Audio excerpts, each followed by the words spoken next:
Welcome back to episode 3 of the podcast. Today we are joined by one of mankind's greatest achievements. Mate. Oscar, how are you, brother? Oh, mate, no pressure. With that intro, I'm well, thank you. I'm well, thank you. You're struggling from leg day, you said? Yes, my legs are absolutely burning, but it is part of the menu on Monday, so there's always an expectation. Exactly. I missed the Monday sessions. I remember when I was on prep. Like, yeah. Pure dragging ass for that final 4 or 5 weeks. I was like, Oscar, I probably need to take a handy, and I'd say no more than 25 minutes later, I'm like 17 reps into like a 6-play hack squat. I'm like, why am I here? And his glasses are steaming. He can't see left from right.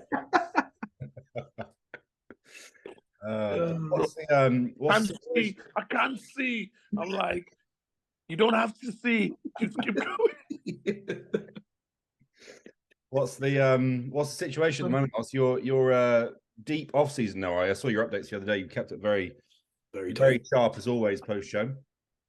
Yes. So basically, I'm 10 weeks post show. Yeah. So it's a weird one because it's almost like still a recovery phase. Because every now and then I keep testing the waters, and then I realize I still need to take it easy. From a recovery standpoint, and just allow the body to naturally come back into its own. Yeah. And I remember writing a post the other day where I sort of expressed the fact that as athletes, I think we're taught or we're conditioned to sort of be like, go, go, go. And like, that's the only thing that'll get us to where we want to go. So in that process, then it becomes hard to articulate between sort of exhaustion or fatigue when it comes up. So we're just like, sack this, I'm just going to keep pushing. Whereas I think, the ability to sort of accept that we cannot be fruitful 365 days a year is the beginning of sort of being able to progress, really, so that you can just react to the biofeedback. And there's times when you'll be able to push, there's times when you'll be able to pull.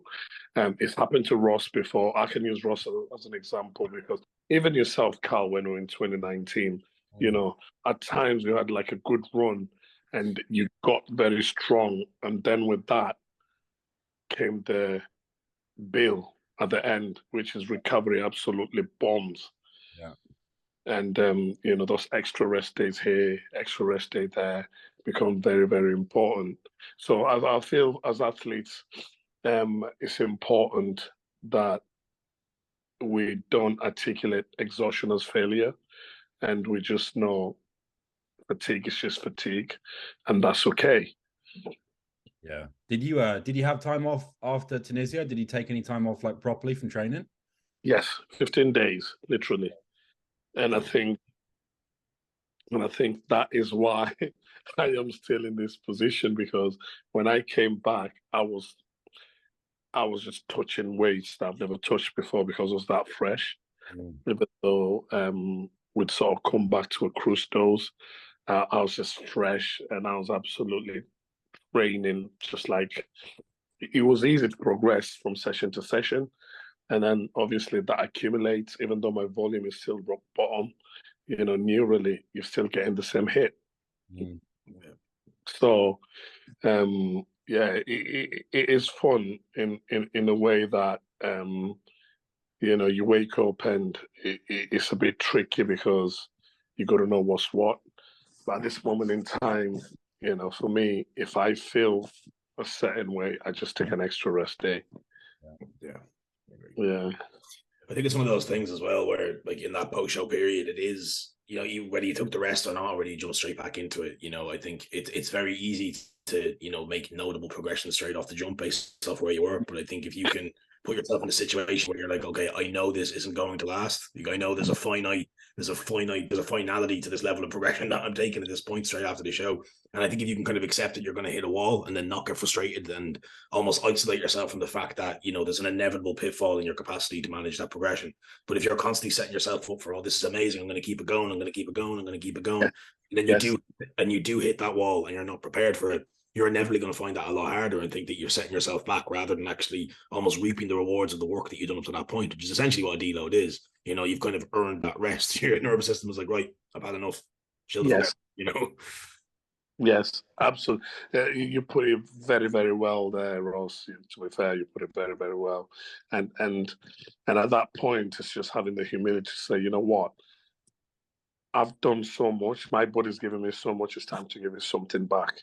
Exactly. So it becomes a case of reciprocity. So yeah, that's where I'm at this moment in time. Yeah. There is no plans yet. I think we sort of wait. We always just cruise into about July time, and then we see where I am, and then it's like, right, let's pick a show, because I always shoot towards the end of the year just to give me like a longer runway of progress. Yeah. Mostly like this year, I can't allow myself to get so far off striking distance. So then there's got to be patience in terms of. So far, mate, you started. Yeah, exactly. I was just thinking, lines in your glutes. Yeah, your striking distance is another person's 4 weeks out, and you're like, whoa, got to slow it down a little bit. I know. So like my ass is fat, everything else stays lean, but the glutes are absolutely, the glutes are fat. They've lost everything now. He's got an inverted belly button 365 days a year. Oscar's measure of fat is whether it hurts to sit down or not, and if it doesn't, I know, it doesn't have at the moment it's cushy, but yeah. So we just look around July time. Probably off the top of my head, I don't know. I just might shoot for the same shows as we did last year. Yeah. Because how far were you off the cap last year? How far were you off the cap in last year when we were in Tunisia? Well, when we were in Tunisia, my cap I think is 94. Yeah. But I weighed in at 94 now. That is after like a week of just eating. Yeah. It wasn't a real reflection. So I think I'm like a good 3 kilos away peeled from the cap. Yeah. There's room. Yeah.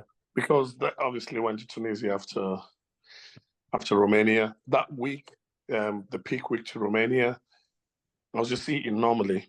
You know, we just ate into the show. And I still weighed, for the 212, I still was 208 on the scales. Yeah. So I feel like for Classic, I will still have room to push. Yeah. So the plan is we just stay sort of leanish, and then whatever little muscle, I don't expect to have as much more, but whatever little muscle we can get, we can hold on to, and then just come in absolutely peeled again. Did you find in the transition from the 212 to the Classic that the Classic showing was like, this is it now, like this is where I want to stay in terms of division and hitting the poses on stage and being in that lineup? Did it feel different? Yes, it felt different. It definitely felt different, and I enjoyed it. I enjoyed it very much. Because I think what I felt is I didn't feel like the guys, the better guys, were miles away from me. Yeah. You know, even though in 212, like obviously I was just outside the podium by coming 7th. We had 3 Olympians in there, so I was buzzing with that result. But like, I've seen, what's it called? Who won? Is it Angel? Yeah. Angel Corderone, is it? Yeah, bro. I was backstage with him, like stood next to him.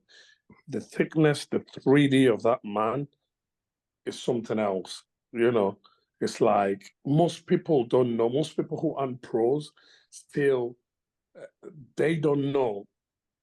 They don't know what backstage looks like, bro. You guys been to loads of shows when you stood there and it's just pros and everyone's in shape. Then you're thinking, oh my God, okay, this is a different level. I looked at him just doing laterals there, and I'm looking at his delts that look like cannons from either angle, whether he stood at the front, whether he stood to the side, whether he stood from the back. I'm like, fair play. He'd already qualified for the Olympia then, just come in and won that again. So I was like, fair play. But when we got to Tunisia, that was great. There was more athletes on the stage, so I really enjoyed that aspect of it. I'd had 10 days posing under my belt. So, I just thought of had to do my best. I'd come straight from a boot camp at Phoebe's back garden. The Goodwin boot camp. Yeah, the Goodwin boot camp. That's the one. So shouts to Phoebes, to be fair. And then, it felt good. But even like coming off the stage, going to the head judge, the first thing he said, it was like, your future belongs in this class. And that was really massive for me, because I was just like, it was a boost of confidence. I didn't even care about anything else he said. He just said, your futures belongs to this class. He said, go make the improvements. We need denser hamstrings. But don't rush, because if you ruin this structure, then you're no one. You're nobody. You're just another bodybuilder. So just take your time. I really did enjoy the fact that the feedback was very precise. And, I left thinking, okay, I know what I need to do. Did you find when you made the call to go to Classic, did you kind of meet it with like an initial apprehension because like it's not quote unquote bodybuilding? Or did you find that you kind of just embrace it straight away based off of kind of what you needed? Because I can obviously, knowing you for as long as I have, like I can kind of understand where it might have been a bit like this is a new, this is different. And that's a good question. So basically, I was sat backstage in Romania after I come on stage, and the feedback like I was getting was like, your physique's wasted in 212. You should have done this. It was very positive feedback. And then I had a guy who's English. Oh, I can't remember his name. Someone classic physique. I don't know who was. Oh, I can't remember his name, but he was with us there. Like the guys would come from the UK, and Kelvin classic. Yeah. One of Martin's guys, isn't it? Yeah. So he was like, mate, you should do classic physique. And he said to me, he was like, go to Spain, because Spain was the following. It was go to Spain because I want to go to Tunisia and I don't want to stand next to you. So it was like a joke, and then we laughed about it. And at that point, had not considered it. But the more people said it, the more I was like, maybe, I might stand a chance here. And obviously, when I was on the plane coming back, once I landed, then I had this text from Jod, and Jordan was like, mate, we're in the wrong class. I've seen the guy who won the classic in Romania, and we're closer to him than closer to Angel. So 10 days, let's go to Tunisia. So that was that. But to answer Ross's question, my apprehension with Classic has always just been the posing. I've never looked down on it as, I'm not going to be massive, I'm not going to be this or that. It's just my apprehension has been posing. And now I've got time, I'll just carry on posing, practicing the vacuums, doing this and that. The other positive I have is it means I don't have to get much, much bigger, which means I can get away by using less assistance. So I'll be healthy all year round. And there's just positives. I mean, look at Chris Bumstead. Are you with me? The guy's a fantastic ambassador for the sport. Yeah. Why wouldn't I not want to be in that class? And the other thing is, for me, I looked at it as a positive because it's like, well, look at me, I've got options. There's guys who don't have options. They're just like in open and they're not good enough.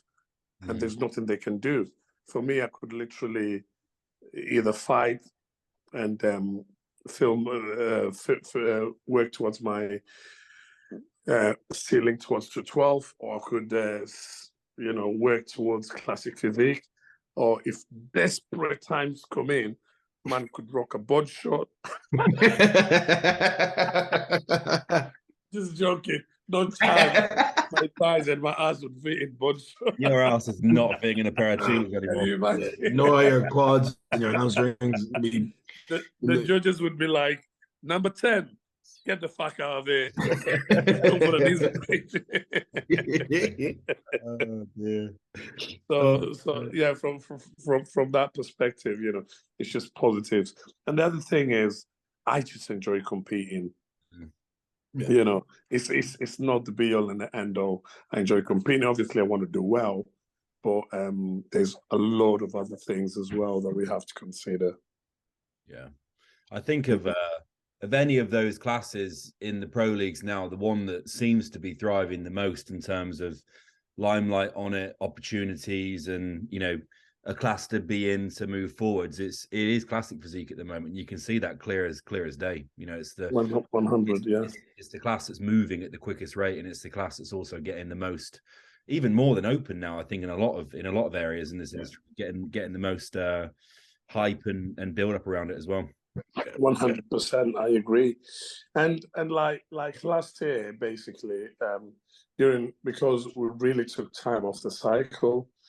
So when I come back, I mean, at peak, I was running 250 test and 650 primo. Yeah. So I'm thinking that's a baby cycle. That's what most open bodybuilders cruise on. I know. I know. So for me, I'm thinking game on. If we can just keep the same discipline that we did last year, Yeah, we could just keep that, and there's no pressure to sort of try and get ahead, and you know, and almost like twist sort of the fabric of reality by going around time. Mm. I'll just take everything in its stride, enjoy the process, go out, get on stage, see what's what. Yeah. I think your roots. I still remember it being in Hull with you at the PCA British Final in 2019, I think it was, when you did the muscle model class, and even from your shape back then, if you would have pulled me up in the crowd in 2019 and said he's going to be an open bodybuilder, or even like he's going to be a 212, like that to me it's a perfect synergy into classic physique. It doesn't surprise me where, you know, that's where you've kind of found your groove, because I think if you look back at the evolution from men's physique to muscle model and through, yeah, even though you turned pro last year in bodybuilding, I still feel as though that look in general is like it's still an exceptional bodybuilder, because you get inside out peeled and structurally you're really, really gifted and you work down hard. There was an element in bodybuilding where it was like, if you get some 260, 270 pound freak in overall, like what do you do? That's it.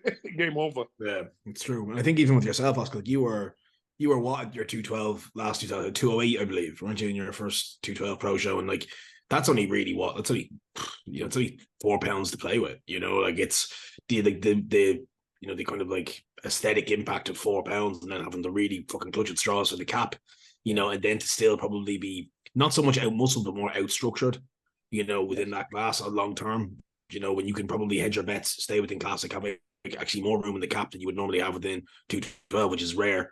So your ability to kind of continue to kind of, you know, segue forward and do the thing that you love to do, which is progress, you know, is probably more suited in general. So I think like it's almost like the unexpected became like, you know, the most suitable. 100%, I agree with you. And you know, there's a discussion that, you know, that even Carl touched on when I went to stay there. I stayed with Carl at the almost start of my prep, and we're doing check-ins, and it was like, you know, we thought classic. But at that point, really, the goal, even though it was to find a home for myself competitively, we'd thought, let's start with 212.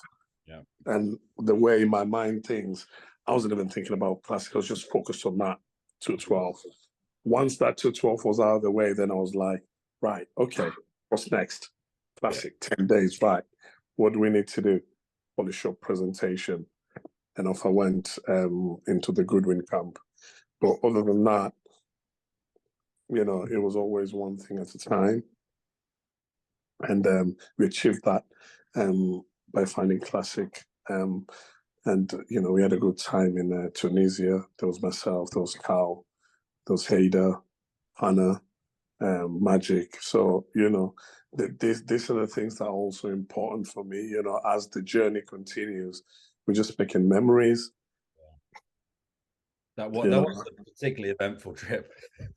So I've only heard. I wasn't blessed with the chance to go, but I heard it was pretty nuts. Yeah, bro, it was an experience. We got lost. We got there, and we would have been lost for what, 3 hours? And Anthony picked us up from the airport, and then we drove into basically in the middle of nowhere. Like you're in fields with like derelict buildings around, and then there was suddenly like a little block of apartments, and it would be nothing again. And then this taxi pulls up, and Oscar gets out in like Gucci sliders and like essentials tracksuit, and just like looks at Go in. Honey, I'm home. Where's home? Honestly. And you know, I remember Hader was absolutely starving. He was deep. You know, Carl was depleting him to the ground. I just said, "You just stick in a car," and we must have walked up and down this road for God knows how. Jesus Christ! The irony was that we got to the Airbnb and it was like this proper swanky, like ultra modern Airbnb that was like kitted out, but everything around it, like you'd never expect that to be there. Swimming pool in the backyard. Yeah. I was like, this is crazy. It's wild, man. It is wild. Oh, man. That was also the trip where Hannah like sliced half of a hand off in the. Oh, man, honestly, I couldn't even look at it at that point. I just thought, I don't want to see it. It'll just send me under. Yeah, Hayden did like some emergency bandaging and like stopped it bleeding, and then, but I like, you know, when you I haven't seen it very often, but you know when you get a cut, but like the flesh starts to open, like it's you can actually see like muscle fibers, like a different pigment as like it was properly like split. White. I was like, that's not good. Yeah. I literally, I thought I don't want to see it. This will make me. It will make me gives the heebie-jeebies, man. Yeah, I know. I thought I'll leave that. It'll make me be sick. But the guys who owned the Airbnb were great because they came in with like first aid kits, and you know the hospitality there was just something else. We were double people. So that was meant. That was meant. You know, it was a mint experience overall. Show day. Venue's a bit iffy, but you know. A bit iffy, yeah, good way of saying it. Yeah. There, honestly, it looks like a prison. Backstage looks like a prison. It's not like one as well, supposedly. But honestly, the toilets was so bad, it was better just to piss outside. Yeah. So crazy, man. Oh, it's so bad, you know. But these are the memories that make things special. Yeah. You know, you just come back, you're like, you know, thank God I'm back. You know, it was great. It was great. Yeah, that was a good trip. That was a good trip. From a training perspective at the moment, what have you done? Have you approached anything differently with Jordan now? The divisions obviously switched, or is it more so just kind of chipping away at the areas that you had previously focused on? Yeah, so my needs have not changed. Like even the feedback that the judges gave us, I like stuff that we know about. So I think when I come back, it's just a case of continuation. The split itself has stayed relatively the same, but maybe, you know, a few movements have changed. You know, my knees feel a bit better, so I brought in like the pendulum back. I've got Predator one now, so I can adjust the foot plates to sort of get me to do it pain-free. So yeah, just little bits and bats, movements out, movements in. The leg press which Ross, we used to bury him week in, week out. That's still in there. The seat and hip press, but I've just taken the seat one notch further forward. and then I've just dropped my feet low on the plate. So it's just changed the movement. It's absolutely horrible. That's You know, the whole horrendous. absolutely horrible in a whole. So yeah, so that's on quad day. Them two movements. Everything else will stay the same. I've kept a split squat, a leg extension. We still need more delts. I don't think there's any bodybuilder who doesn't need any bigger delts. So that's still an emphasis. And just the top line in general. And arms. Arms have always been a very, very, very big one for me, because they just don't match my torso. I think the notion of like classic physique in terms of like like the drop of the tricep and the peak of the bicep on both front and rear double, or any variation of the two, it's pretty much make or break for that pose. Like if you don't have arms that match the rest of the upper body, you're gonna get beaten there. It's not gonna look right. It creates too much space on the front on the shots. Like if you're putting your hand above your head and you have this sub open space, you know, and then because most of these classic guys who are doing well are either tall or relatively long limbed. So you need to be able to fill up those limbs if you have them, you know. So it's like it is one of those things that I think in bodybuilding is kind of raw and obvious as it sounds. You can just kind of be really big when you get to a certain level. You can just be big, obviously beyond the point of really obvious, you know, things that need to be fixed. But I think within classic there is, and probably men's physique can be paired in with that as well. There is a lot of specificity in the needs of the athlete, so you can be really, really good, but then the specifics of what you need continue to grow, whether you're in the pro ranks or not.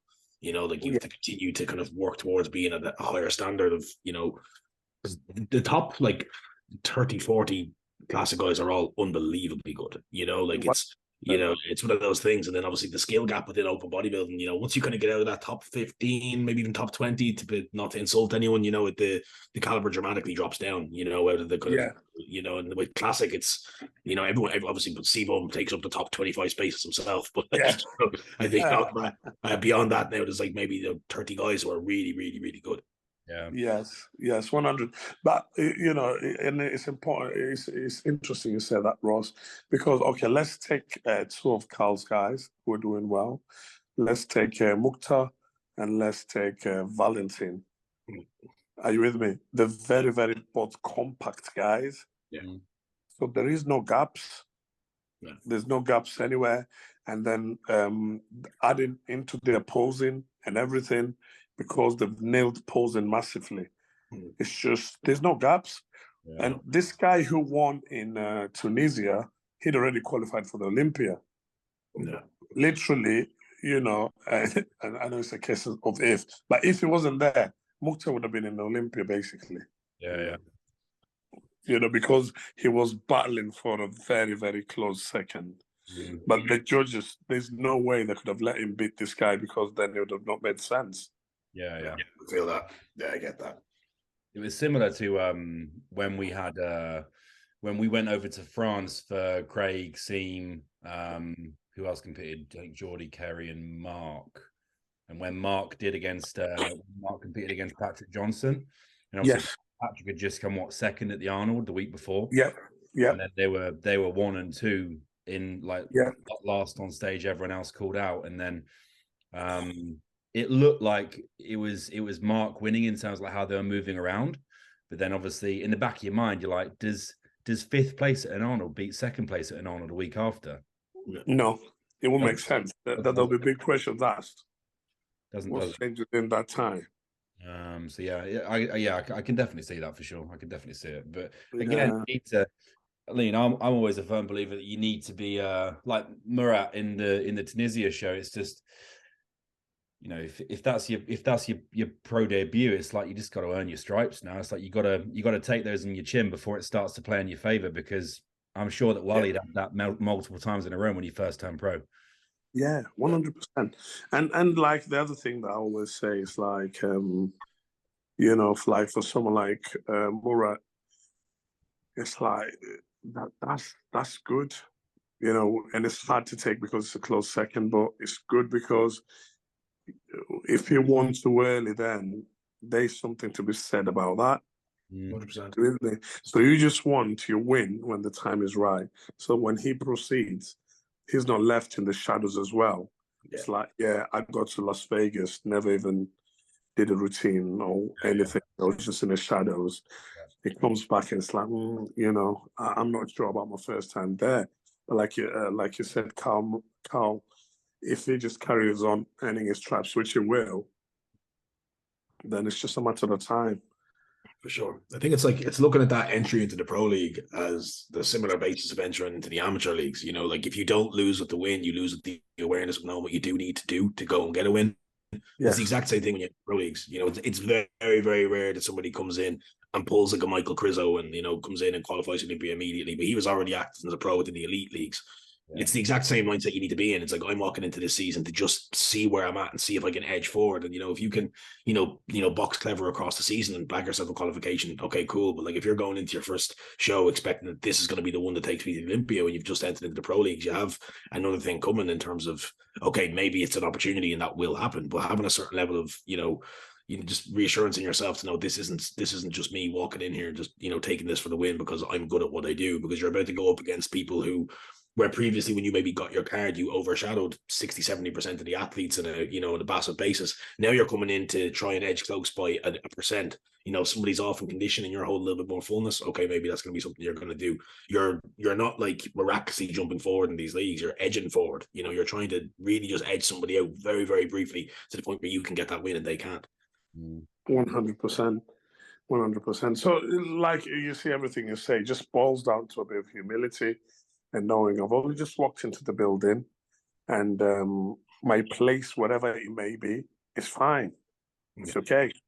It's okay. But like, they're coming in with a bit of entitlement, thinking, oh yeah, you know, and beating yourself up. I think it just takes away from the enjoyment of the whole process and the whole journey, because this guy's already in the building. When you're fighting for your pro card, this guy's not competing as pros.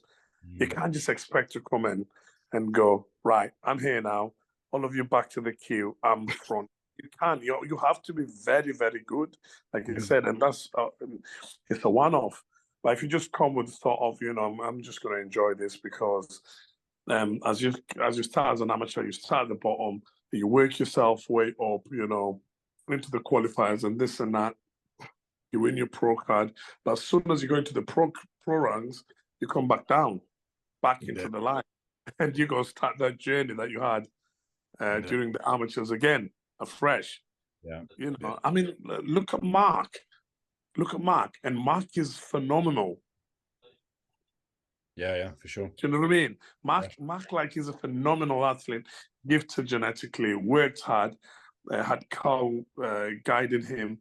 So it's like, what else could have gone wrong? But it's just, you know, you stand against Andrew Johnson, he was just so dry. He looked like a dead body. No, you remember him? He was so dry. He looked almost ashy. I'm like, has this guy been tanned?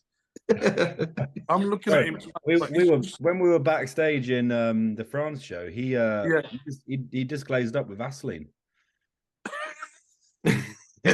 No way. Vaseline is rubbing Vaseline on. You know, he had that like white tint on his skin. Yeah. Like, it's like shining. It's like that was Vaseline. Cadaver Johnson. Crazy. Like he was sitting backstage, like as everyone was, because who else was there? I think Jamie was there. Who else is there from Rob Cannon? Rob Cannon, yes. Rob Cannon was there, and Patch was just, you know, like proper like sunken death face, like nibbling on one rice cake, nothing, nobody says a word, and then obviously he stands up, and you know he was there to win that show. But he was that was I think he went into the glazing booth. I'm pretty sure he was like, no, and then just took out a jar of Vaseline and started just applying it himself. That's mad. That's levels. That is levels. On the elbows. Just on the... That was also the show that Lionel Bayecki pulled back as well, and obviously he wasn't as he usually was. But I remember when he was put on the list, I was like, this could either be the greatest comeback of all time, or it's just going to be him missing the mark again. Sure. Yeah. That was Fear Sad or something. There was like a sad kind of aura around the Lionel Biecki thing, wasn't there? Like, you know, he's Yeah, like yeah. I think that again. I can't speak for the man. I don't know the guy. I think he has other elements of his life that he struggles with. I think, I think that kind of feeds into the bodybuilding element. So Yeah, those things, which is big. But, Yeah, it's a sad one. It's a sad one, you know. But yeah, so that literally for me is how I look at it. It's like you just gotta have that humility to carry on working and respect the category, because this is the highest category you're in. yeah. So it's like you just have to respect it, and the only way you can respect it is by applying yourself on a daily basis. Because when it's time under those lights, bro, you can't hide. No one can hide. Everyone is seen for who they are, not what they said, what they threatened at the top of the year when they were motivated and they wrote a long caption saying, "This year I'll be undeniable, and I'll be this, and I'll be that, and I'll be that." It's like, yeah, that's fine, that's cool, and yeah, more power to you. But Judgment Day, when the lights come on, then Yeah. we can sort of sift the chaff from the wheat, and you can see who's who. Yeah. So and I think the best thing is just to apply yourself, because these guys who are ahead, they're already got a different state of mind. Yeah, agreed. I think it's very easy to find yourself. I think for a lot of people, I'm sure entry level pros. Not that I am one, but I suppose working with them, I guess at this point, I think it's very easy to find yourself getting wrapped up in this. Like, I need to go to Olympia. That you nearly forget that you're like, I'm trying to qualify for the Olympia. This is cool as shit. Yeah. It's like you're literally in a situation where you're trying to qualify for the biggest bodybuilding show on the planet. You're in this very, very, very small, what seems like a massive group of people, but in reality, it's a very small group of select individuals who have this, qualification or this propensity to even go there. Only the fact that you're even competing with this guy is worth being celebratory with. It's like you're in a place where there are hundreds of thousands of young athletes, men, women, and everything in between, trying to get to the point where you're at. And you should relish in that rather than just focusing on this, this mile that you have to climb. Focus on the mountain that you're standing on. It's worth being attentive to that as well, I think. Yep, 100%. And like, honestly, winning a pro show is so hard. Yeah. People don't realize it. Like, it's possible, and it's not to talk people out of it, or like, I will tell you once again, because you had a few boys there. Even the guys who did well, they just came so close, but like the margins are very, very fine. Yeah. When it gets from one between, even just the people stand on the podium from 1 to 5th. Look at Tunisia. They kept comparing us. Myself, I was in the first call out, obviously back and forth. Then they picked the guys, and then they were pulling hairs between just 5th and 6th, myself and the other guy. So if they're pulling hairs on 5th and 6th, think about 1st and 2nd. Obviously, in 1st and 2nd, they had an easy job there because they had an Olympian who had already qualified. But if that guy hadn't qualified for the Olympian, then you have Murat asking questions with this guy, and then you have other questions being asked on the other side. So, and it's fine margins. It's just apples and oranges at that point.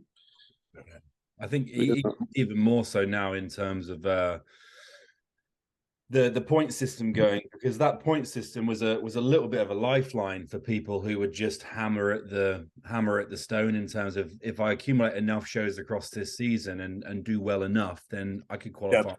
It was like what the position balancing was in last year, where I think we had 26 points after we did Texas, and he would have qualified on 26 points with how the point system finished. But that California show 2 weeks after, it's like, I don't want to rest on if there's 10 pro shows left, I don't want to rest on the laurels of the fact that we probably could qualify on points if we just left it at that. It's like, we need to do one more and solidify this. And that was a little bit of a risk, because it was 2 more weeks in prep. That was 2 weeks eating into the Olympia prep, and it was 2 more weeks of body being tired. But it was just a decision of closure. But now you don't have the luxury of being able to get that top 3 on the points. It's win or you're out.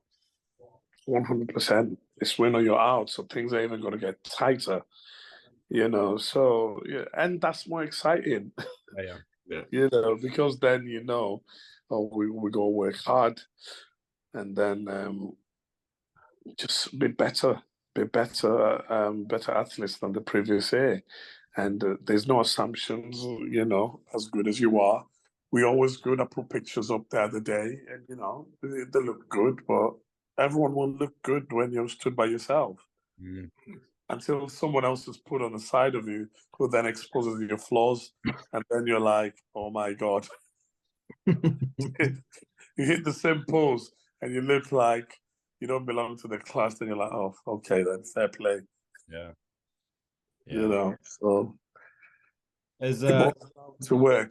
As someone that I think me and Ross would both attest to, you're probably the most humble human being we've ever met, but probably one of the most inspirational people we've ever met as well. What makes you tick intrinsically in terms of like what do you find motivating? What do you find that level of discipline that you've got? Because you're someone that kind of works, just from knowing you for a while and obviously being around you in prep as well.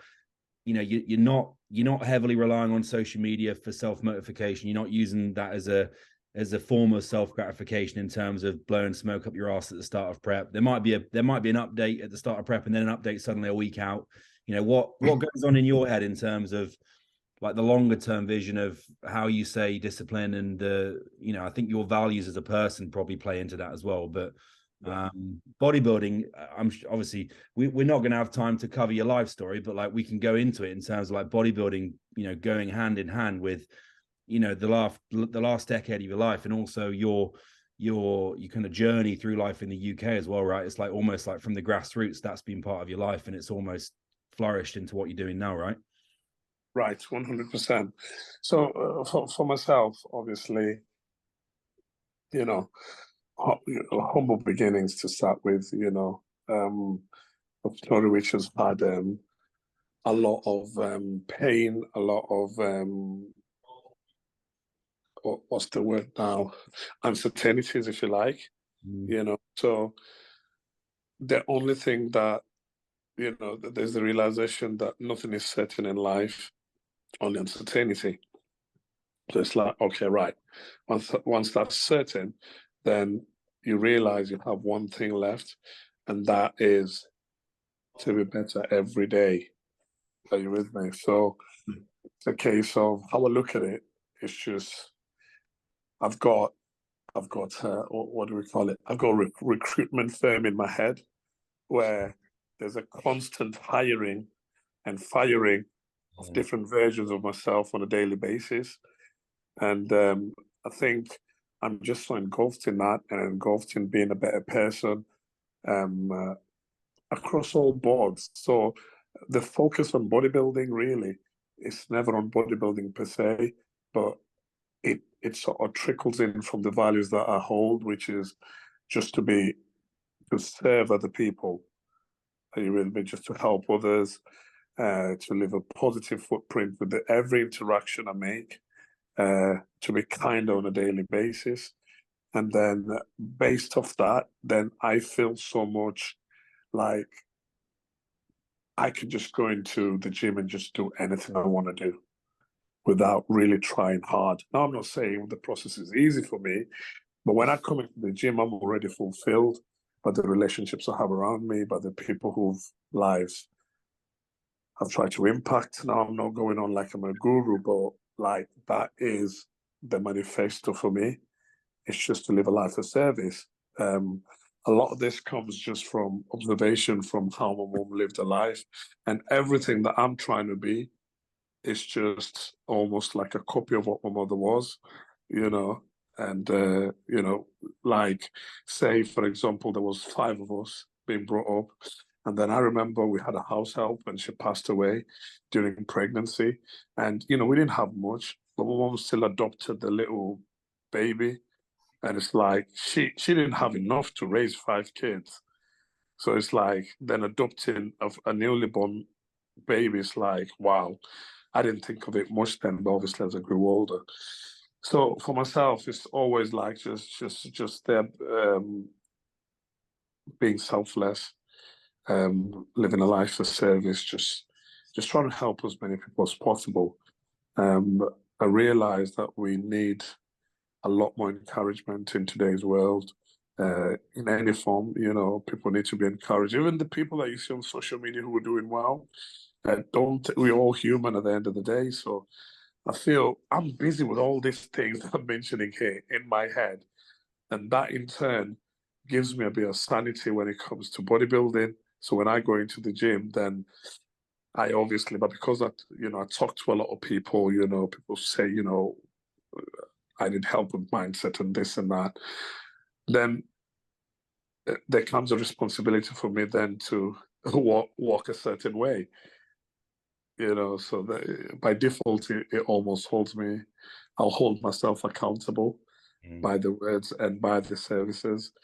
But other than that, motivation is something that I don't think I believe in. It's just a case of there's a goal set, and then we just chip away towards it slowly but surely, and really just enjoy the process, really, more than anything. I agree. I think alongside Callum, I think we can both kind of agree that you've had a pretty massive impact on the two of our lives. I know definitely for me, anyone who knows my relationship with Oscar obviously knows that I have it kind of solidified on the side of my head. That's one thing I do have. But I think one thing that kind of sums up the kind of person that Oscar is to people who he cares about, or people who he's been told to look out for by Callum, is the first day I arrived in FLF. I'll never forget it for the day until the day I die. I'll never forget it. I walked in, and quite frankly, I'm from, not the sticks, but I'm from suburban, kind of beyond suburban Dublin. And I came in, I was like, I'd never been in a city before. I was like, I'm looking for Oscar, and I walked in and he was at the door waiting for me, and took me in, taught me through the membership, and introduced me to everybody who I needed to be introduced to, let everyone know who I was, and I'm going to be here, that, I'm welcome here. And that it was one of those things that made this whole anxiety of being somewhere new and not being away from my family. I immediately had family. I immediately had somebody who was my family straight away. And then obviously the relationship between myself and Oscar, flourished over the course of the past 2 years to genuinely being my closest friend and arguably one of my best friends. And, it's like the life that you lead and the way that you live at Oscar, it just invites people in. And I think that's why you have such an impact on people, is that, your energy and your outlook on life it's just so infectious. And I think you have an ability to, articulate your way and articulate things to people who otherwise maybe wouldn't be able to articulate it themselves. And I think that's a real gift that you have. I really do mean that. Yeah, thank you. Yeah, obviously when Carl introduced you to myself, I remember the day I was at Carl's, you were having a Zoom call, and Carl was like, yeah, Ross, Oscar, come meet Ross. I met you, said hello. And then the next time it was mad because I went into the co-op. I never really go to the co-op. I got to my uncle's general store, and you stood there and went, Oscar. I was like, oh, Ross. And you'd come to view the apartment, you a flying visit. And the next time you're at FLF. So, I sort of, because there was that introduction, I just treated you like a treat Carl, because Carl vouched for you.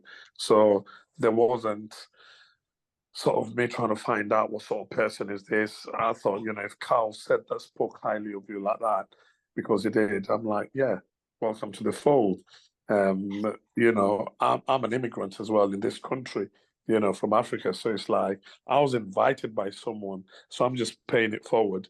If you've come from Ireland, you're new in Manchester, damn right, I'm inviting you in the gym. I'm making you feel, I don't have you got a scoop of pre-workout? Like, no, take a turbo pre-workout, take a turbo Vintra, that's yours. Game on. What we're training, blah, blah, blah. And the rest is history, and that's just the simple. Or even like of late, when you've not been at the gym, I've texted you. I've not seen you in the gym. Where have you been? This is an amazing story. I went through, for anyone who's not listening, I went through a bit of a stage of just being, honestly, just pretty bet down by work, and then moving home and stuff like that. It kind of knocked me out of the gym a little bit. So I inevitably had, the classic bodybuilder nap about 2 weeks ago. And, a nap, I usually wake up to my alarm, wake up to the dog, maybe.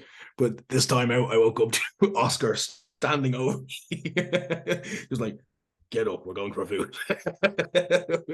Standing over me, very unexpected. I was like, who is this giant African man in my house? Before I registered, who was standing over me? I was like, oh, that's it, it's over. Yeah, and Ron like that, Ron absolutely buzzing. Yeah, losing it. Yeah, but that's it. And this is an important point, because I just come across Grace, and there was Grace and the two other lads, and they said, Ross is at home. I said, where's Ross? He says he's at home. I don't think he wants to come to and train. I said, okay, I'll go see him. And Grace said something. He goes, no, you don't have to go and see him. I know you're busy. And I said to Grace then, I said, this is the problem at this moment in time. Like, people are so busy for each other. And if you're friends with someone, and maybe they're going through something, what could you possibly be busy enough to do and not to tend towards them? That's how I think anyway. I'm like, this is so important, because you just don't know what it is. I have to find out what it is. And that's why I sort of, I was ringing you as I'm coming, because I didn't want Rohan to see me. So I just wanted you to sort of come out. But obviously, a knock, just doors open, and just come in. And and that was a good afternoon, how I had some good food, had a good chat. And that is what life is about. It's just about moments, like this. And, we lift each other, we build each other. And that's why I always believe, like, we need a lot more encouragement. We all do at any given point, because life's just not as straightforward as it's made out to be on social media. Like, people are going through real life problems, and this and that and this and that. So for me, I'm always, like I say, my sanity is somewhat controlled by my relationships. Like, even Carl knows, I just pop out of nowhere. Sometimes I just ring him, because I understand he's busy. So scheduling a call might be a bit tricky, because he might have calls. So just ring him. If he answers, he answers. If he doesn't, he does. But sometimes I get him through Hannah. It normally starts. I'll be doing a check-in. It'll say Oscar. I've actually got his tag as man like Oscar on my phone, and I'll finish the check-in, and I'll pick it up, and I'll be like, hello, and you go, big man things down the phone. Yes. Like, and I love to follow that. No, I think we can both say that.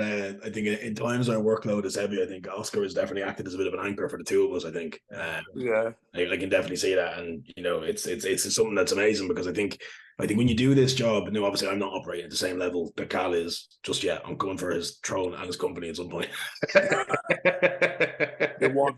No, I'm kidding, but obviously I'm not operating at that level yet. But I think it's hard to have a conversation with people when you're quote unquote struggling with a job like this, because I think the outside it can seem quite cushy, like you're sitting home all day, like you don't have to be anywhere or whatever. And then I think when you're speaking to people who sit outside of the populace, it can be difficult. It's like, oh, I'm serving all these people who I really enjoy working with, but I'm really sad about it. It's like it's hard to find solace, and it's hard to find kind of support in that, when at the surface level that's what it is. But obviously it comes with its own baggage. Yes, 100%. So, yeah, for me, my relationships they take front seat, they take priority. I believe you cannot be fruitful without relationships. You cannot be fruitful by yourself. But I don't prioritize my relationships for being fruitful. It's just the people I really like, and I'll invest time in them and stuff like that. Last year, there was a point where we'd not seen each other with Carl for time, and I was like, right, Carl's having a seminar in Dubai. Why don't we get an Airbnb? You fly out with Carl, knowing myself and my routine, I probably panicked for a bit. I was like, I don't know my routine, and to be fair, that was the start of a very, very good year. We went out to Dubai, had a laugh. I met Mike, top guy. I met Mike. I met Joe Brightman for the first time, and listen, we had a cracking time out there, And then coming back, I said this to Hannah. Coming back, I just thought, you know what? I'm not going to leave it for longer. I know Carl and Hannah have got dogs. I travel a bit light, so I'll just keep going. It could be easy for me to say, why doesn't Carl come to Manchester? If you don't come, I don't go. I just don't feel that's genuine. That's tit for tat, and it's just like, if I can, I'll go. You know what I mean? And if we can meet in Manchester, then we'll meet, or whatever we meet. We met in fucking Tunisia. So, we just carry on from where we left. When you have a comfortable relationship, you don't hold each other in hostage. For me, how I look at it is there's never expectations from my friends.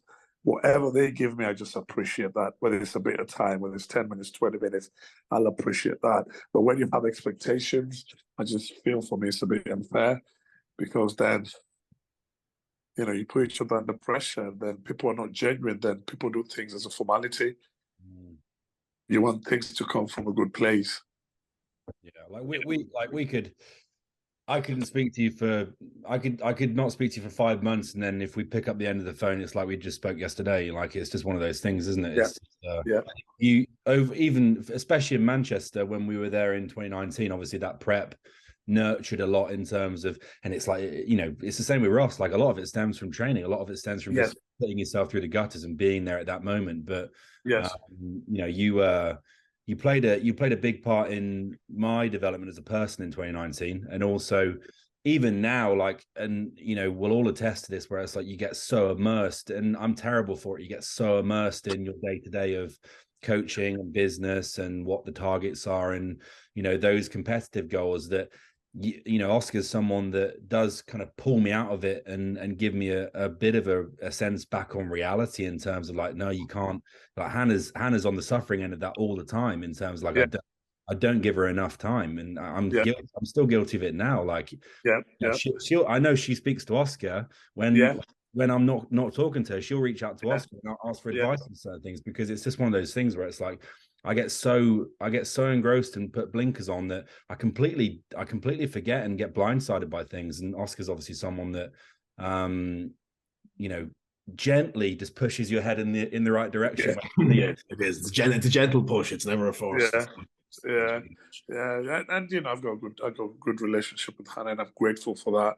And I'm grateful that she can always come to me when she feels a bit unsettled, and the door's open. And if I don't hear from her, I'll just prod her a bit, and she'll be like, "No, I'm good. Everything's cool." And we crack on. And that's what friends are there for, And it's a case of just me looking at the blind spots and pulling you, because you tunnel vision for this. So if there's any blind spots, I think I'll just sort of bring them to the surface, because if there's anything that needs to be fixed, that should be fixed, I believe it should be fixed. If it can't be fixed, then it should be fixed. Otherwise, then leaving these things and letting them accumulate, then make small things become very big things for nothing. So if it presents itself as in need of being fixed, and it can be fixed, then damn right, it should be fixed. I'm not going to look at it and think, oh, I don't know how Carl's going to think of me if I tell him this. I'm like, let things fucking go to pot, then say, I knew this, I was going to tell you this. That's more worse. I'd rather just put it on the table then and then. And there's a line I learned from I read from Jordan Peterson's book, and he was like, if you're going to say the truth, don't think about the consequences. Otherwise, you'll never say it. Just say it and leave it there. So if there's something like I need to, as Carlos described it, gently turn your head to the right, I'll just say, I don't care about your feelings, because at the end of the day, that act that I'm doing, that's love. Me not doing it is a bit of neglect. Well, I've like, for everyone that I consider a close friend, and like you guys will be on the receiving end of that. Like, if when I've got those people in my circle, like, I respect them of a high enough level, of the highest level, that even if they said something that was something I didn't want to hear, the first thing in my mind wouldn't be something of malice. It would just be of a little bit of acceptance and reflection in that regard. So if if Ross turned around and said, look, I'm not happy with this, or if you turn around and said, you need to fucking open your eyes and pay attention to that, I'm not going to get defensive. It's just going to be like, well, I whatever comes out your mouth, I'm gonna look into and respect, because that's just part of that level of friendship, right? 100%. 100%. And, you know, listen, we come a long way. So for me, I know how, and I even tell Ross, like, I was with you in 2019 when you were building this thing up from grassroots, you know, when, you know, you'd left M10, you'd come and tried your hand at coaching at FLF on the floor. It didn't work. And then you thought, right, I'm going to sit here and I'm just going to build this thing on the ground. And I say, even now, like when you put posts about this and that, you know, and I text you, you know, I sort of send you text. I'm thinking, there's nothing I can write in this comment section that will do any favors. So I just text you and say, you know, bro, I always take you back to 2019. I say, as a reference point, and I say, you know, it's great to see this, how this thing has been built. And so when Ross is going through this phase where he's getting busier, it's very easy to then almost be outside looking in, but still be inside to be able to advise him on how to handle that workload. Yeah. You know, because I've seen it firsthand. So it's very easy to say, okay, Ross, I know this workload's like this, but yeah, we still need to do this and that. So they're able to become a better coach as well. Mm. So yeah, I think that's what's needed. You know, you need people who will be a crutch for you when you can't stand by yourself. Yeah. You know, so yeah, that's how I look at it, to be fair. If you how old are you now, ask if you don't mind me asking? Yeah, 38. Yeah. If you were to go back and give your 20-year-old self a piece of advice, what would it be? From the last 18 years of life experience, what would it be? Live in the moment. Yeah. Live in the moment. Live in the moment. Definitely. That's why I didn't even think twice. Because I feel like we live in a very anxious and anxious and, you know, uncertain, whatever feelings you could describe around anxiety, the cousins. And I feel majority of the time it's because we're either living in the past or in the future where we don't have no control. Mm. And in the moment, that's the only place we have control. Like now, we're on this podcast. I only have control of the words I'm gonna say next, but I don't have control over the words I've already said. You know, so it's like that's done. So why would I worry about it? So for me, that's a big one, and that's what's plaguing a lot of people to struggle with mental health. And I know there's isolated incidents where life just happens and bad things happen to good people. But that's part of life.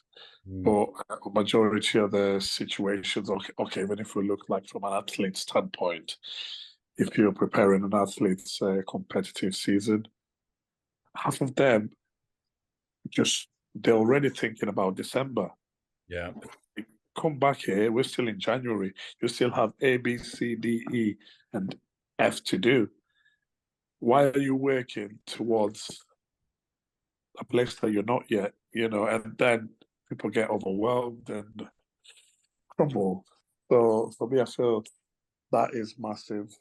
It's a massive thing that even I've struggled with. But I just think, for me, I always say, like, when you catch yourself, because you always have like these two voices in your head speaking like your conscience. But when you catch yourself, that's just a moment of power for you to say, hang on, I know what trick you're playing on me. I'm gonna get myself back and just stay in the moment and be grateful for the moment. Mm.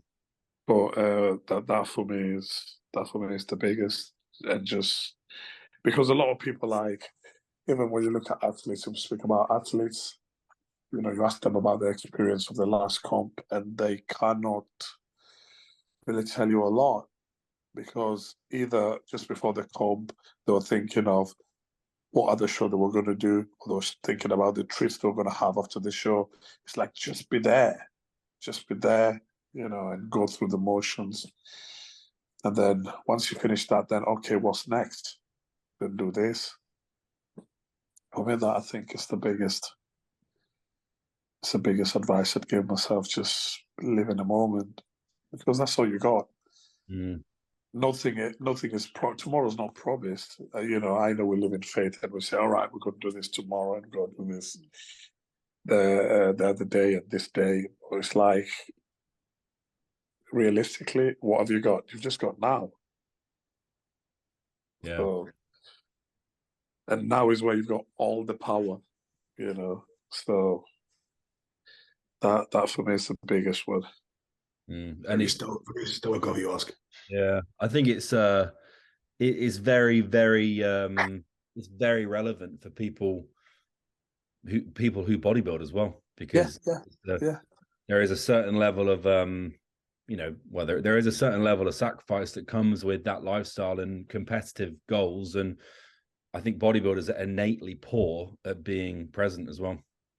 100%, because they're constantly thinking of progress. You know, I want to progress, I want to do this.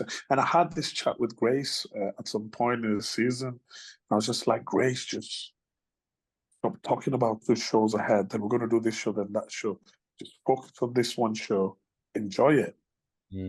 But a lot of bodybuilders don't enjoy because there's a pressure of winning, and rightly so. We all want to win. I'm not talking anyone against wanting to win, but like, what are you going to do? What can you control once you're on stage? Nothing. You can only control how you present your physique. You can't control the outcome. The outcome is in the hands of the judges.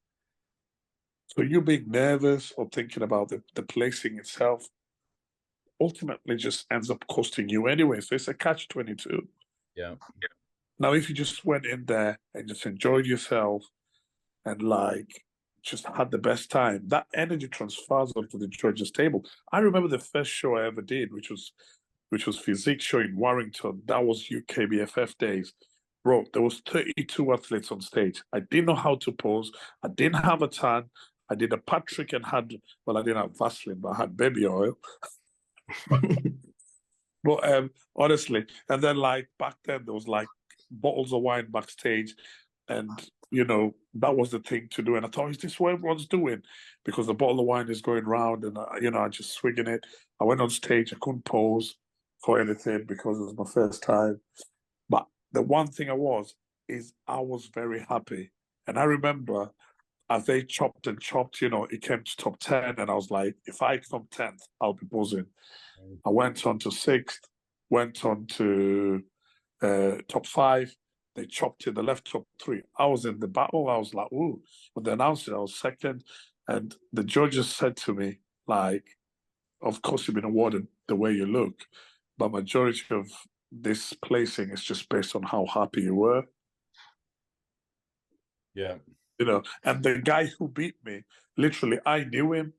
I didn't know him very well, but I knew him like to let on to, but he didn't let on to me. And later on, he'd come back. He had his head down, he had his bed backstage helping him pump up. And later on, he'd come and tell me, I'd already looked at you and I knew you were my only competition, because he was quite a seasoned athlete back then. So it's like, yeah, he beat me, but I was just oblivious. And I thought that fact that I was just oblivious is what actually got me that 2nd place. Yeah. Because I was just in a moment absolutely enjoying myself. I've never enjoyed anything like that since, because then you know a bit more about how things go. Then you lose that childlike sort of innocence already, because like you have goals, and then, you know, but that once again tells back to what I was saying about just like the ability to be able to enjoy the moment, because it's the only moment you have. It's like you're never ever going to be at that stage again in the same circumstances. So why not just absolutely milk it for everything it's got? Yeah.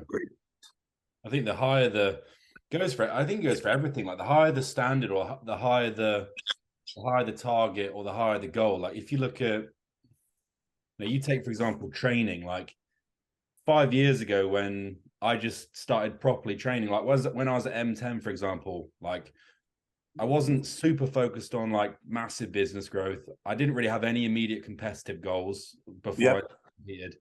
I just fucking love going to the gym and training and working. 100%. 100%. And I was present every single session. Like if you ask me to go to the gym now, the first thing I do when I got into the gym is I'll be like, right, there's a check-in, I need to do this, I need to do that. And I'm not present at all. And I think and even like when we were in 2019, like there were times where I would be walking to FLF, meeting you and Jordan there, and I'd be dreading the session because I'd be so anxious. I'm like, fucking hell, I've got to do this, I've got to do that. I know George's going to put this in the bar. I know that Oscar's gonna fucking square out to my face and ask me to do 3 more reps. And it's like, yeah, you're almost having to go to that level before you go there. And I think it's missing the woods for the what's to say, missing the woods for the trees or whatever it is. Missing the forest for the trees. For the trees, yeah, this is the like, for the trees, yeah.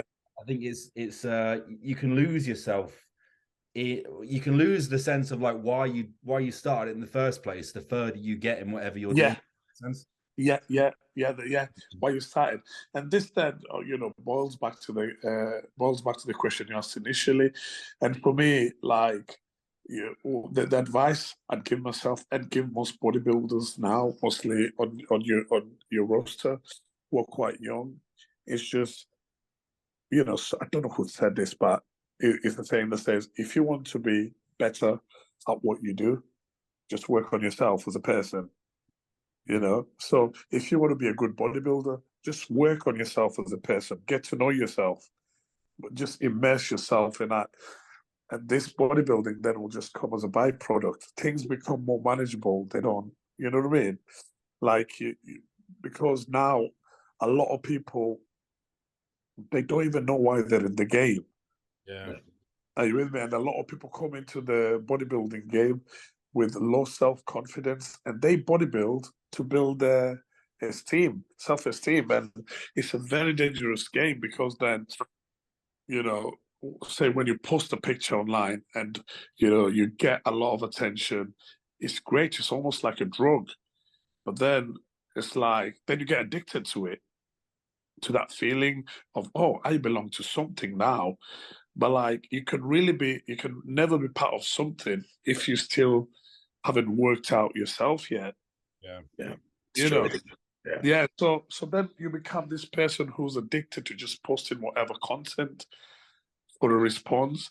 And then people suss you out very quick, and it becomes a case of pouring into an empty cup, into a cup with a hole. Are you with me? You can pour only so much water, but the cup never fills up, because guess what? There's a leak. And no one wants to be pouring into a leaking bucket or a leaking cup. You know what I mean? So the best thing to do is work on yourself, work on your insecurities, work on all these things that we all have. I'm not sat here talking from a high horse, but work from on all these things that we all have, and then present yourself to the sport and just enjoy the sport. And then whether people clap for you or not, you're good anyway. But when you depend on other people's applause to be able to do what you do, then you're in trouble. Exactly.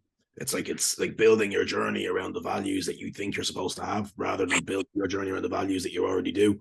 You know, I think, you know, it's like, that's like a prime example of somebody trying to be somebody they're not. You know, like, just because you're not that person who maybe wants to give, you know, 24/7, 365 fucking grind life, you know, all the time, doesn't mean that you can't be successful, but you just need to build your version of successful from like the foundations of your own values, you know, and then that will inevitably come in another kind of way. And if you value those kind of things, and you value the things that you do, and you can tailor that into the way that you bodybuild, then you're only destined for one thing, and that's going to be success, and, you know, a happier career at that as well.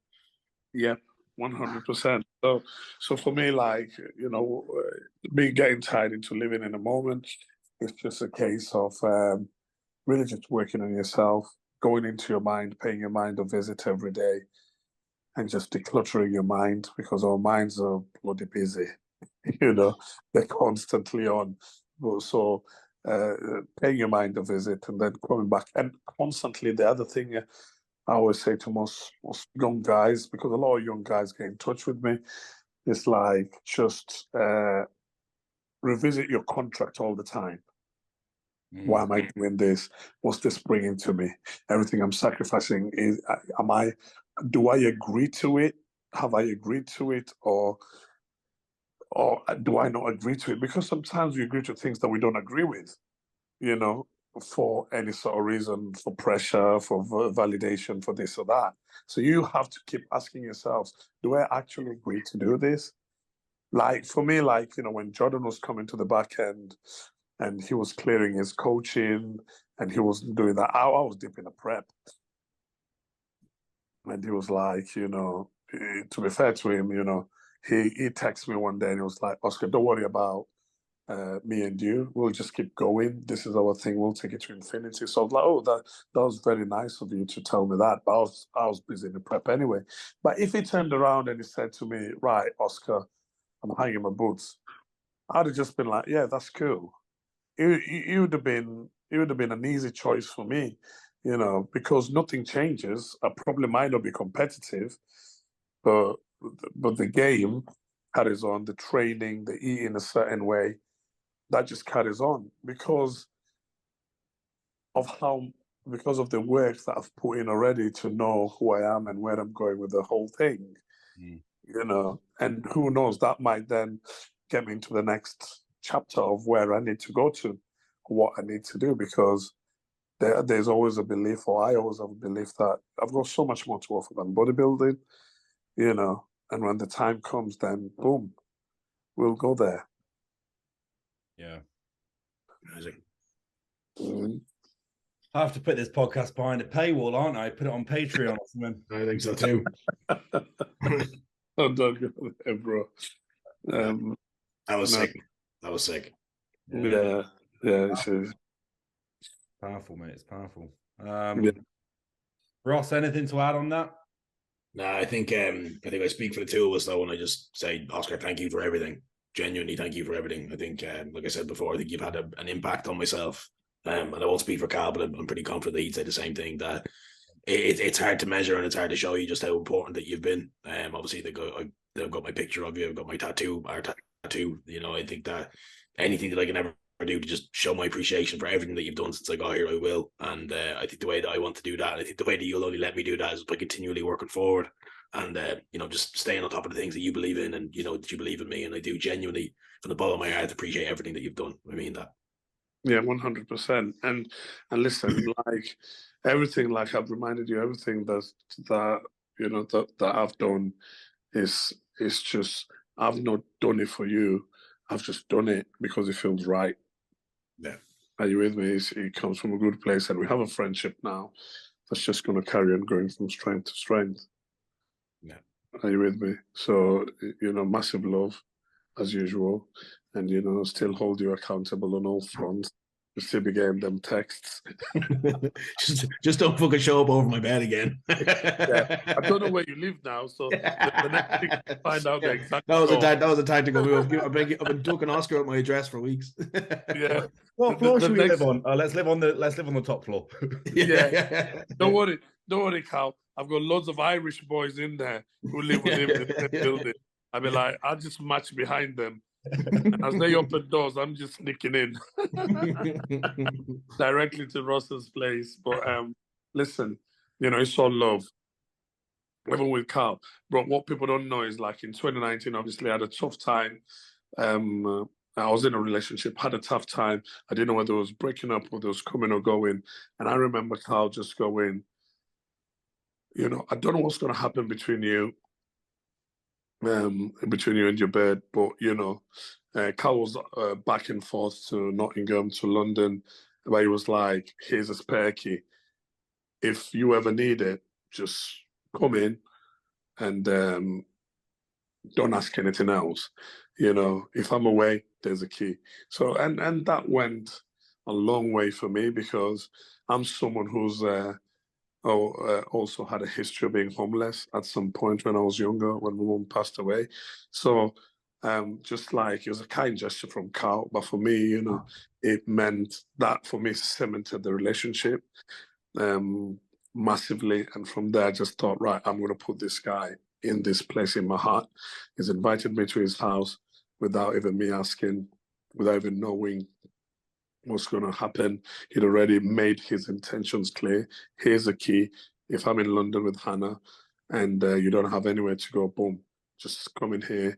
The mid-bedroom is yours. There's a bed. And this is even before I needed to.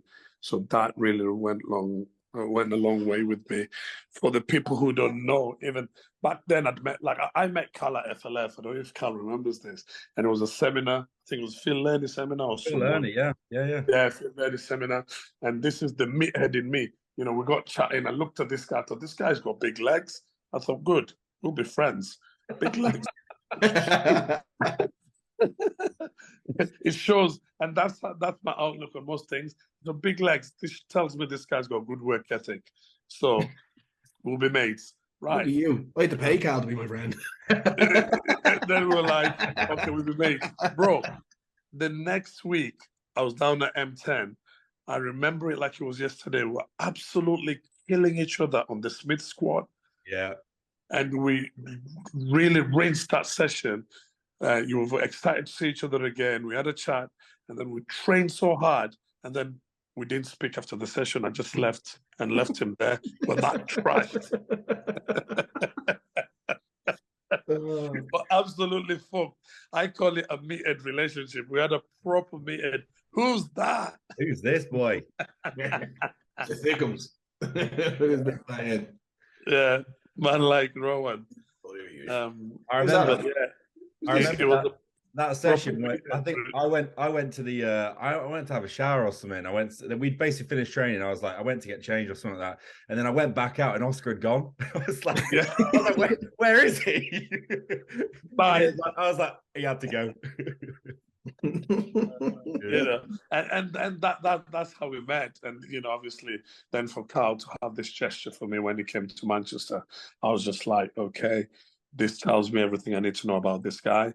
Not that I didn't think he had that in him, but it was just like a confirmation.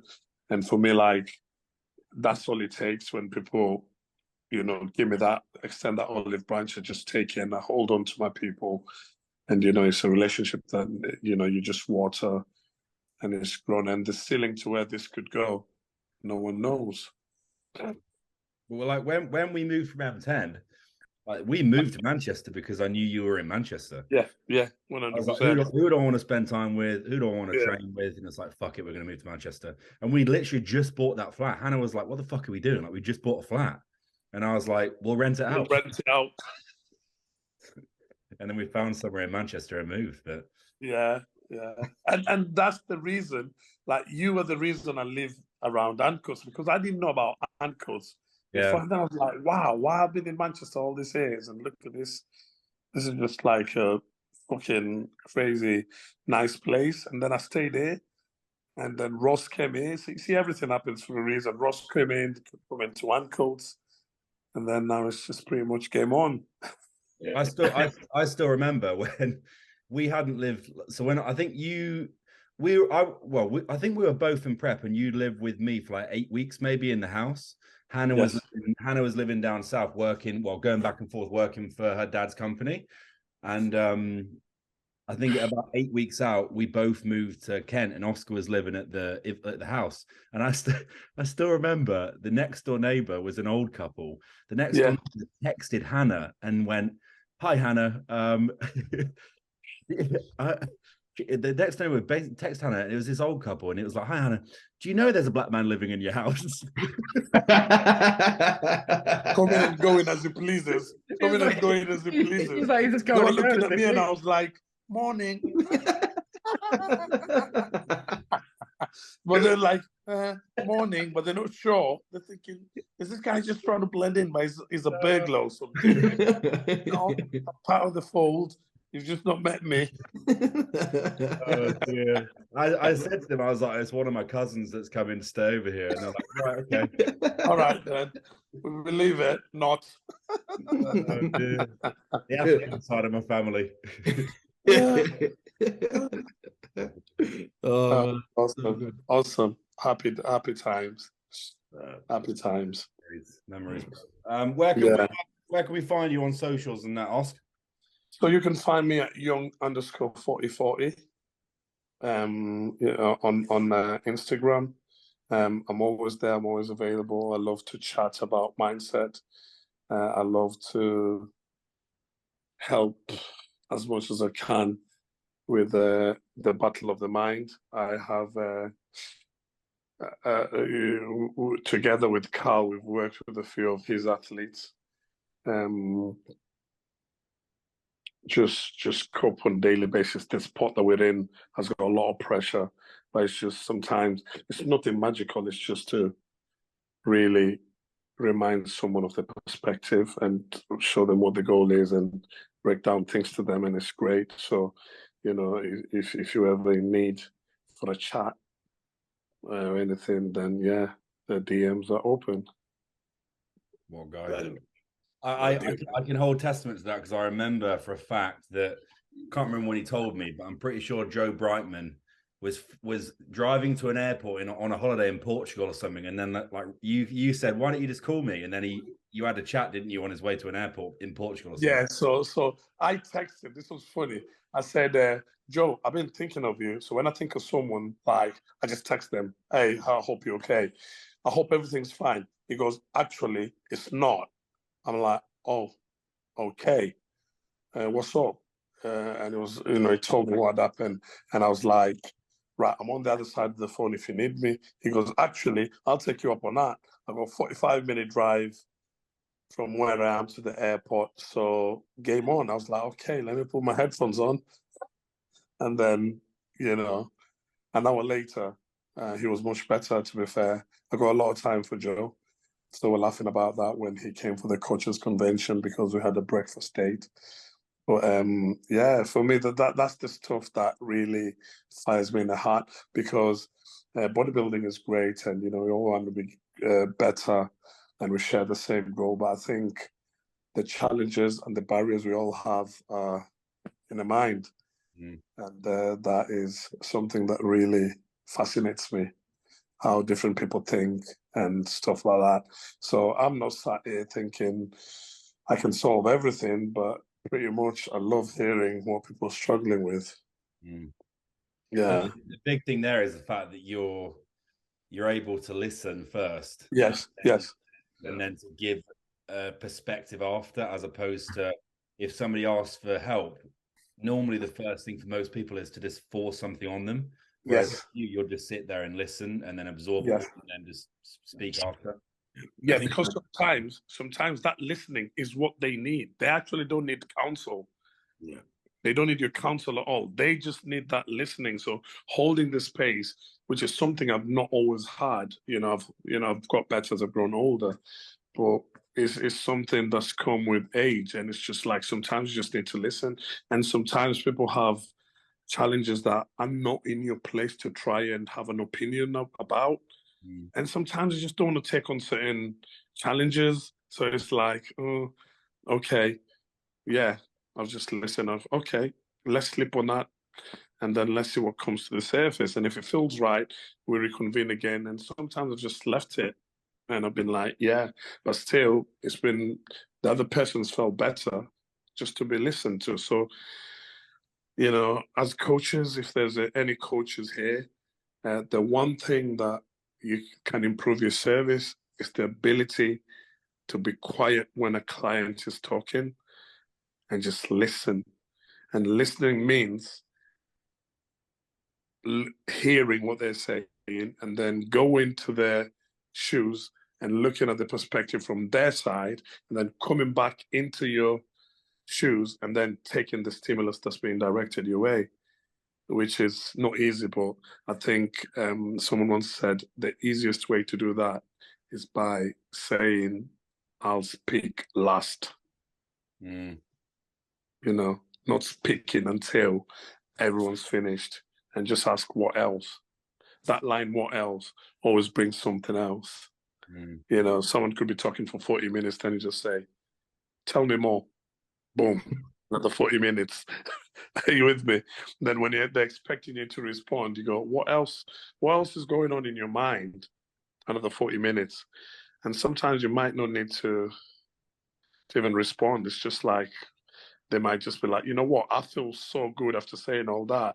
Shall we just call it a day here? Yeah, sweet. Everyone's a winner. Yeah. It's like an onion, isn't it? It's like layers of an onion. It's just like, yes, you pull one off, and then it's just revealing another one to delve into. Yeah, there's another one. So yeah, you know, I think as coaches, we could all improve by improving our listening ability. So that's why we got 2 ears and 1 mouth.